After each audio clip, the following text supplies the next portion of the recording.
अस्सलामु अलैकुम। हज़रत अनस रज़ी अल्लाह ताला अन्हो से रवायत है, रसूलुल्लाह सल्लल्लाहु अलैहि वसल्लम ने इरशाद फरमाया, जिसने इस्तिखारा किया वह कभी नाकाम नहीं होगा। और जिस शख्स ने कोई अहम काम करने से पहले बाहमी मशवरा किया वह कभी नदामत और परेशानी में मुब्तला नहीं होगा। और जिसने मियाना रवि इख्तियार किया वह कभी फ़िक्र व फाका में मुब्तला नहीं होगा। दोस्तों, इस हदीस में अल्लाह के रसूल सल्लल्लाहु अलैहि वसल्लम हमें और आपको तीन ऐसी मैसेज देते हैं कि अगर उस मैसेज को हम अपनी ज़िंदगी में दाखिल करते हैं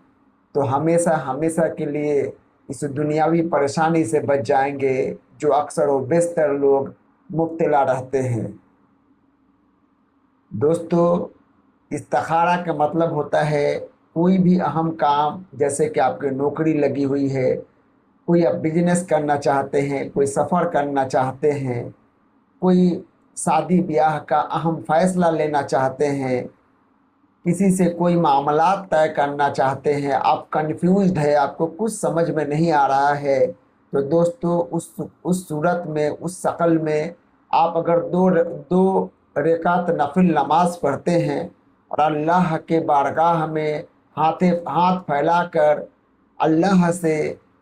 गाइडेंस मांगते हैं, रहनुमाई मांगते हैं, तो अल्लाह ताला सही सही आपको गाइडेंस करता है। अल्लाह ताला आपको कोई ना कोई ऐसा रास्ता दिखा देता है जिससे कि आपको सही रास्ते पर चलने में आसानी होती है। तो दोस्तों, जो कोई ज़िंदगी के अहम फैसले लेने से पहले अगर इस्तिखारा का नमाज पढ़ता है 2 रकात और उससे अल्लाह का मदद मांगता है तो उसे ज़रूर गैबी तौर पर मदद पहुंचाई जाती है। और दोस्तों, इस तरह से कभी भी वह शख्स नाकाम नहीं होता। और दोस्तों,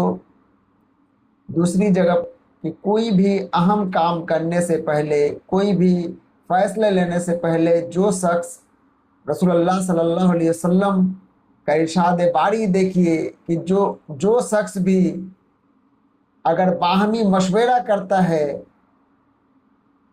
2-4 आदमी से मशवरा करता है, अपने फैमिली मेम्बर से मशवरा करता है,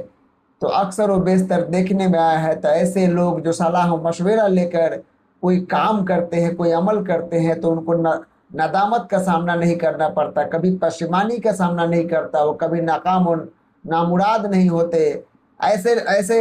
हालात का सामना उनको नहीं करना पड़ता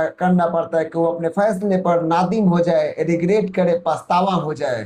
तो दोस्तों, हमें जब भी कभी कोई अहम मामले में फ़ैसला लेना हो तो दोस्तों, ये रसूलुल्लाह सल्लल्लाहु अलैहि वसल्लम की सुन्नत है कि बाहमी मशवरा किया कीजिए अपने फैमिली मेम्बर से, अपने दोस्तों से, 2-4 आदमी से जो ज़्यादा समझदार हो, जो अक्लमंद हो, जो दानाई से भरपूर लोग हैं, उनसे बैठकर सलाह मशवरा लीजिए, तब कोई अहम फैसले पर जाइए। और दोस्तों, तीसरा पॉइंट है आपका मियाना रवि। मियाना रवि के मतलब होता है कि हमेशा बैलेंस ज़िंदगी गुजारना। अल्लाह ताला ने आपको माल और दौलत से नवाजा है और आप उसको सही तरीके से खर्च नहीं करते हैं। आपकी आमदनी जितना है सब आप ऐसे उसरत में लुटा देते हैं, आप उसको अपने अय्यासी में लुटा देते हैं और बाद में देखने में आता है कि आपके पास खाने के लाले पड़ गए, घर में छोटे छोटे ज़रूरियात के लिए आपके पास पैसा नहीं है और आप काफ़ी परेशानी में मुब्तला है। घर में राशन नहीं है, बच्चों के ट्यूशन फीस देने के लिए पैसा नहीं है, घर का बिजली बिल भरने के लिए पैसा नहीं है। तो दोस्तों, अल्लाह के रसूल हमें और आपको ये कह रहे हैं इस हदीस के ज़रिए से कि जो मियाना रोई अख्तियार करेगा उसको कभी फ़िक्र फाका नहीं होगा। मियाना रोई का मतलब हमेशा बैलेंस लाइफ स्टाइल अपनाना है, हमेशा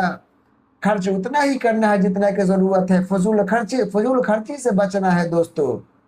जो आदमी फजूल खर्ची नहीं करेगा, घर के जो अखराजात है उसको सही तरीके से, डिसिप्लिन तरीके से करेगा, उसको कभी भी फिक्र फाका से में मुब्तला नहीं होना पड़ेगा। तो दोस्तों, आइए रसूलुल्लाह सल्लल्लाहु अलैहि वसल्लम की बताई हुई रास्ते पर चलें और इस हदीस को अपनी ज़िंदगी में दाखिल करें, उसके मुताबिक अपनी ज़िंदगी को गुजार कर एक बेहतरीन मुसलमान, एक अच्छा इंसान बनाएं خود کو ایک اچھا انسان بننے میں مدد کرے دوستوں، اور ہزاروں قسم کے پریشانیوں سے خود کو بچائے، اور اس حدیث کے جو تعلیمات ہے اس کو مسلمان بھائیوں میں پھیلائے، تاکہ وہ بھی اس حدیث کے مطابق اپنی زندگی کو گزار کر تمام طرح کے پریشانیوں سے خود کو بچا سکے۔ اللہ حافظ۔